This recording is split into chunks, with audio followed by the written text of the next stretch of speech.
Oh, look who is here, Marty. It's Scott Pendlebury. Good morning, Scott.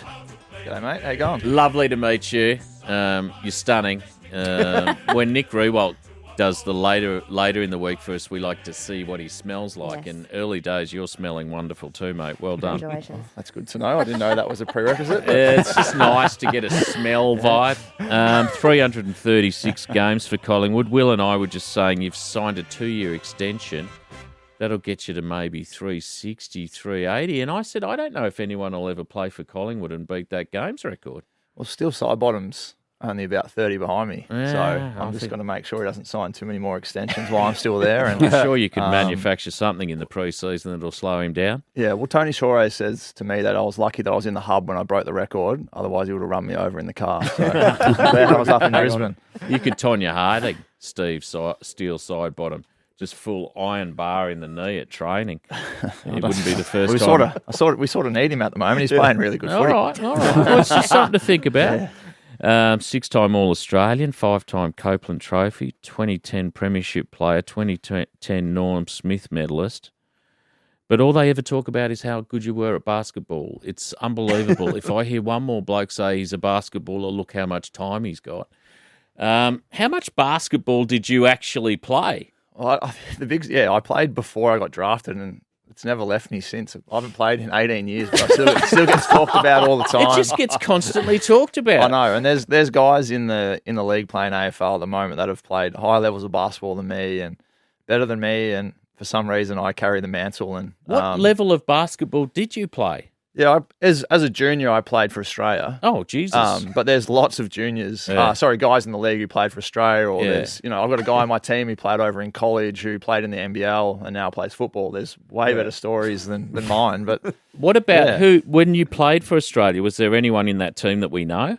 yeah, so there was Joe Ingles, a lot of the guys that were in the current Boomers. Yeah, that was right. sort of my age bracket. So, Paddy Mills, Matty Dellavedova, guys like that sort of played alongside and with as a junior. Gee, that's a Wow. bit more exciting than I thought, actually. Now I know why they were talking about you as a basketballer. Were you ever thinking about basketball as your career? Oh, absolutely. I didn't actually think football would be my career. As a 17-year-old, I was up in Canberra for 3 weeks thinking I'd Have a tilt at it. have a tilt, and my close mates remind me that Paddy Mills earned $100 million so far in his Yeah, career. And, yeah. Oh, How many norms I've got a fraction of that, but happy with the choice. Yeah, really happy. Well, why wouldn't you be? Collingwood legend, captain of the club, premiership player. I mean, Paddy. You know what I'm what's saying? he done? Yeah, What's he Australian done? of the year? Was he Australian of the year? Oh, he Or was in- close he to was it. in the He was in the mix. running. Yeah, He in was the running. close. Yeah, top 3. All right, let's come back, talk footy. I've got to declare my hand. I didn't see a lot of footy this weekend. I had a bit on, but I did see Buddy kick his 1,000th, and that may never be repeated. Were you comfortable with the sort of whole protocol of the amount of people that would that have made you nervous if you were in that crowd? Yeah, I don't know. I think playing against it, like the Geelong guys, sort of funny. I think there was 6 minutes of the game to go and there was a 35-minute delay. Yeah. And then I read in the paper this morning, my old coach Mick said, "Well, just someone had a knife." Yeah, I thought, geez, I didn't even think of that. That's pretty extreme, isn't it? no, but he's right. Yeah, he is. And it was funny to see it before he even kicked the ball. There was blokes running onto the crowd. So if he had kicked the point, it would have been funny because they would have been turned hightail back off again. There you go. Yeah, I sort of remember it back when like Plugger did it and that. There's always security all around them. Made it really hard. So, yeah, I guess we could just reflect and say we're probably pretty glad that nothing serious did happen. And Absolutely. all the pictures and that looked great. And Because they did have blokes that were supposed to get out there and get around Buddy, but of course they weren't as keen as the blokes who wanted to get out there and get around Buddy. no offense to the security officers, we've all seen how slow they are. I mean, There's just some one of bloke them- on the pitch, so Yeah, they're not in prime Yeah. condition. yeah, exactly right. But, you had an incident in your game as well with the fire alarm going off.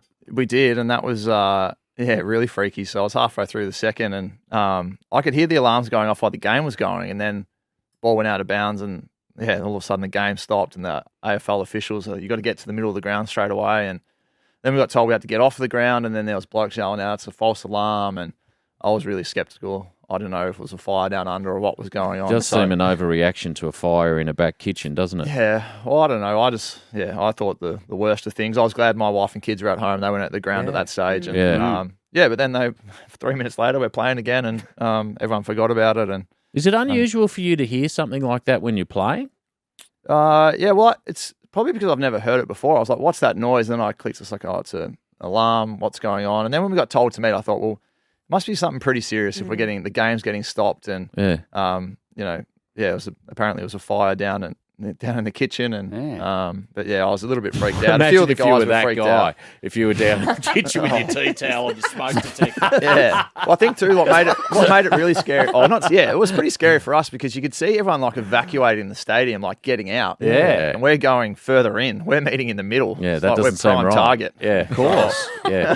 For whatever was about to happen in my mind, I was like, we're prime target. We're standing central in the MCG, but You're going to be cooked. yeah, exactly right. What caught your eye over the weekend? Obviously, the mighty Roo boys destroying West Coast seconds was one of the great. I'm a Roo boy, but gee, Willy Winkers, they even just got over the line there, didn't they? Yeah, well, West Coast have just been decimated. I think they had 14 guys, and then they had A bloke in the lift. I heard Dermot Brereton talking. He was coming up from the ground to go back into commentary, and he was sharing a lift with a bloke that had just been told he had to play who was heading down into the room. Yeah, that's right, because the player was up in the stands, obviously about to watch. One of the West Coast guys got injured in the last warm-up, and he was going down to play. So Yeah. Will was telling me that Adam Simpson hadn't met 4 of the blokes that were in that team on the weekend. Yeah, he was saying that when he was telling them that they were about to play their first game, he hadn't actually met them yet. So it's like, Adam, hey guys, here's your centre half forward this week, such and such, and also nice to meet you. And while I'm at it, here's your first game jumper. And Isn't that crazy? Oh, In a competition as elite as the AFL, that you can have a coach meeting 4 blokes for the first time. yeah, well, everyone sort of laughed when we talked about those top-up lists where you're going to get 30 players each side to top up, and it's like you'll never use that. Like, who's going to use that? And all of a sudden, West Coast are digging into it, and Really digging into it too. And Fremantle had a few players on the weekend as well, where it's hitting those sides pretty hard, and but the AFL's been pretty strong on that. The season's going to get away, and the games we played, and you've just got to deal with it because at some stage, all sides will be dealing with this. Sydney are looking great, despite Buddy's thousands with this big story out of there, but they look fantastic again. Yeah, they did. But the funny thing with that game and a few games this round is like inaccuracy is really hurting sides. Like Geelong, 10 goals 17 to 17 goals 5. They've had more scoring shots, 15 more inside 50s. But yeah, they look so slick. Their young guys are so good. And I know the story was Buddy Franklin, but their young kids up there are electrifying on that ground. Isaac Heaney as well was really good as well. So yeah, there's a few sides. Carlton as well were really exciting. My brother-in-law is a Carlton man, and he's been depressed for about 15 years. Yeah, and of course he has. It's great to see. They're 2-0, and he's up and about texting me about finals tickets and stuff like that already. Gee, so, it's a bit early. I You know, want to but, keep the lid on it. At least he's getting some hope. So, it's, Well, North kicked 10-14. I mean, that could have been a very different result for our percentage. Why are you laughing?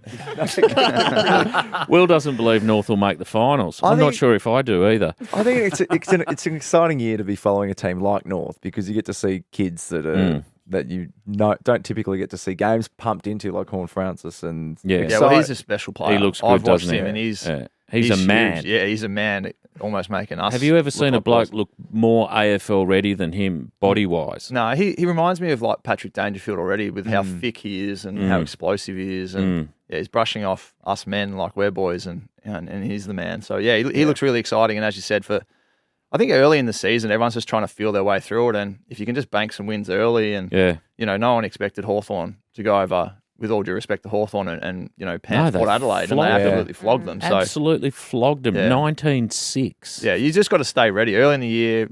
Bring what you've got, bring your best, worry about yourself, and then the rest will sort itself out. To your point as well with Hawthorn, 13 from 13 set shots. So kick straight. Kick straight. like You can putting. win footy games. Yeah. How's the new coach? Yeah, he's been fantastic. We've got a lot of new faces at the club, and Good to see Eddie go. No, not a, Just joking, mate. Just having a bit of fun with you. from here or from the club. Oh, exactly. You're sitting in his seat too. No, it's our club. Yeah, a lot of new faces, and it all started with us when we got together in November of what we're trying to build and what we want to be known for. And yeah, 2 games in, I feel like we're displaying the brand we want to display. And we've got a big challenge this week though, Saturday night against the Cats, who as everyone knows, they're going to be a great side again. So it's a big challenge for us against the Cats. Yes, it's. How was pre-season? I've done 17 now. So. How do you feel about pre-season? Which part of it is the worst bit? Is it the anticipation of it beginning, or is it halfway through, or is it when you know you've almost broken the back of it? No, well, it's when our fitness guy this year, we've got a new high-performance guy, brought a test out called Run to Exhaustion. Gee, so that doesn't sound like fun. Yeah, well, it is what it is. Exactly what he said. It was run to exhaustion, and then you're sort of looking over at him like, "Come on, mate, blow that whistle." Went for about 5 more minutes, and I thought, "Oh my god!" Like, what is run to exhaustion? What does that involve? Does that literally involve just so run? We were just going up and back, and then you'd stop, up and back, stop, up and back. Every time you blew the whistle, we were just like robots. Oh my and it went about Wow. 50% longer than I anticipated. And then you have guys playing mental games in their head like, oh, there's only 2 more minutes to go. And then you'd get 2 more minutes and you know there's going to be more. And that was the day the ground was shrinking on me. I was like, I think I'm about to faint here. But he blew the whistle and, righto, boys, you're all done. Go get some lunch. It's like, I'm going to be so sick the rest of the day. But pre-season's always going to be tough, but the more you do it together and stick together, it's sickening as it sounds, those sessions are pretty fun in the end. And how are you looking after yourself mentally? I'm always intrigued by elite athletes that play collision sport. At what point in the week do you start to become the footballer? About 2 hours before the game starts, really. That's when you're really putting your face on. Yeah, that's when you start locking in because you're getting to the ground. And before then, it's, like I've got stuff I've got to get done today at training later today. So it's about recovery at the moment. But is that because you've got so much experience? There must be young guys at the club that are playing those games all week in their mind and exhausted by kickoff. Yeah, potentially. But, we do a lot of work. We call it sort of mental gym at the club and do some work on controlling those thoughts and, not playing the game before you get there and doing the work you need to do to line up and know that you've done all the work. So mentally you're not questioning yourself or doubting yourself. So, we do a lot of work on it. But, I think my experience, obviously, I can just get out there and I know that I've done what I need to do. And there'll be young guys for sure that go to bed the night before the game. The confident guys are like, can't wait to kick 6 tomorrow. And the crowd's going to electrify. And there'll be other guys doubting themselves like, I'm going to make a mistake every time I go near the ball. And that's where the senior guys and the leaders come back to is just try and look after these young kids and put your arm around them and just let them go out there and have fun. Well done, mate. Lovely to meet you. You too. Thanks. Scott Pendlebury, thank you for joining us this morning. Only joking about Ed. Had to get that in, didn't you?